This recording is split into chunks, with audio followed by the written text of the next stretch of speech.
ಇನ್ನು ವಿಜಯೇಂದ್ರ ವಿರುದ್ಧ ಸಿಡಿದೆದ್ದಿರುವಂತಹ ಬಿಜೆಪಿಯ ಒಂದು ಬಣ ಇವತ್ತಿಗೂ ಕತ್ತಿ ಮಸಿತಾನೆ ಇದೆ.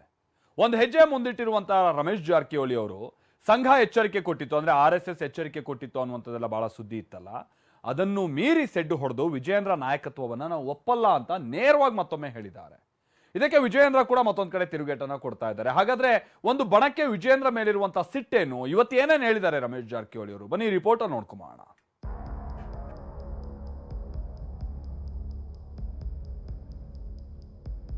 ವಿಜೇಂದ್ರರನ್ನ ರಾಜ್ಯಾಧ್ಯಕ್ಷರನ್ನಾಗಿ ಎಂದಿಗೂ ಒಪ್ಪೋದಿಲ್ಲ.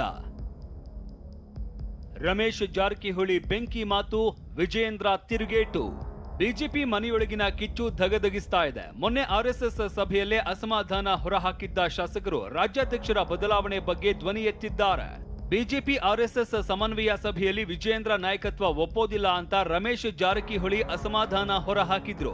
ಇದೀಗ ರಮೇಶ್ ಜಾರಕಿಹೊಳಿ ಬಹಿರಂಗವಾಗಿಯೇ ಮತ್ತೆ ಅಸಮಾಧಾನ ಹೊರಹಾಕಿದ್ದಾರೆ. ರಮೇಶ್ ಜಾರಕಿಹೊಳಿಯ ಈ ಬೆಂಕಿ ಮಾತಿಗೆ ವಿಜೇಂದ್ರ ಕೌಂಟರ್ ಕೊಟ್ಟಿದ್ದಾರೆ. ಜೂನಿಯರ್ ಅವನ ಪಕ್ಷದ ಏನೂ ಅವನಿಗೆ ಸಿದ್ಧಾಂತ ಗೊತ್ತಿಲ್ಲ. ನಮ್ಮ ಪಕ್ಷ ಭ್ರಷ್ಟ ಲೇಬಲ್ ಕೊಟ್ಟ ವಿಜೇಂದ್ರ, ಜನತಾ ಪಾರ್ಟಿ ಭ್ರಷ್ಟ ಲೇಬಲ್ ಕೊಟ್ಟ ವಿಜೇಂದ್ರ. ವಿಜೇಂದ್ರ ಕ್ವಶನ್ ಮಾಡ್ತೀವಿ, ವಿಜೇಂದ್ರ ನಮ್ಮ ನಾಯಕ ಅಲ್ಲ. ನಾಯಕ ಅಂತೇಳಿ ಬಿಂಬಿಸ್ತಕ್ಕಂಥ ಪ್ರಯತ್ನ ನಾನು ಮಾಡ್ಕೊಳ್ತಾ ಇಲ್ಲ. ಯಾರು ಒಪ್ಕೊಳ್ಳೇ ಬಿಡ್ಲಿ, ನಾನೊಬ್ಬ ಸಾಮಾನ್ಯ ಕಾರ್ಯಕರ್ತನಾಗಿ ಪಕ್ಷದ ಹಿರಿಯರನ್ನು ಕೊಟ್ಟಿರ್ತಕ್ಕಂಥ ಜವಾಬ್ದಾರಿಯನ್ನ ಬಹಳ ಯಶಸ್ವಿಯಾಗಿ ನಿರ್ವಹಿಸ್ತಾ ಇದ್ದೇನೆ. ನನಗೆ ತೃಪ್ತಿ ಇದೆ. ಕಳೆದ 3 ತಿಂಗಳಲ್ಲಿ ನಾವು ತೆಗೆದುಕೊಂಡಿರ್ತಕ್ಕಂಥ ಹೋರಾಟ ಇವತ್ತು ರಾಜ್ಯದಲ್ಲಿರ್ತಕ್ಕಂಥ ನಮ್ಮ ಕಾರ್ಯಕರ್ತರು ಅತ್ಯುತ್ಸಾಹದಲ್ಲಿ ಹೊತ್ತಿದ್ದಾರೆ. ಹಾಗಾದ್ರೆ ವಿಜೇಂದ್ರ ವಿರುದ್ಧ ರಮೇಶ್ ಜಾರಕಿಹೊಳಿಗೆ ಇರುವ ಸಿಟ್ಟೇನು, ಅದನ್ನ ತೋರಿಸ್ತೀವಿ ನೋಡಿ. ವಿಜೇಂದ್ರ ಪಕ್ಷದಲ್ಲಿ ಜೂನಿಯರ್, ಸಿದ್ಧಾಂತವೇ ಇಲ್ಲದಿರುವ ವ್ಯಕ್ತಿ ಅನ್ನೋದು ರಮೇಶ್ ಜಾರಕಿಹೊಳಿಯ ವಾದ. ಇನ್ನು ಬೆಳಗಾವಿಗೆ ಬಂದ್ರೆ ನಮ್ಮ ವಿರೋಧಿಗಳನ್ನೇ ಮಾತನಾಡಿಸ್ತಾರೆ. ಬೆಳಗಾವಿಗೆ ಬಂದ್ರೆ ನಮ್ಮ ಕ್ಷೇತ್ರಗಳಿಗೆ ಬರೋದೇ ಇಲ್ಲ.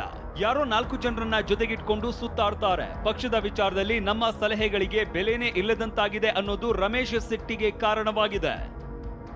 ಈ ಬಗ್ಗೆ ಪ್ರತಿಕ್ರಿಯಿಸಿರುವ ವಿಪಕ್ಷ ನಾಯಕ ಅಶೋಕ್, ರಮೇಶ್ ಜಾರಕಿಹೊಳಿ, ಯತ್ನಾಳ್ ಕೇಂದ್ರದ ನಾಯಕರ ಸಂಪರ್ಕದಲ್ಲಿದ್ದಾರೆ, ಎಲ್ಲವನ್ನ ಹೈಕಮಾಂಡ್ ನೋಡಿಕೊಳ್ಳುತ್ತೆ ಎಂದಿದ್ದಾರೆ.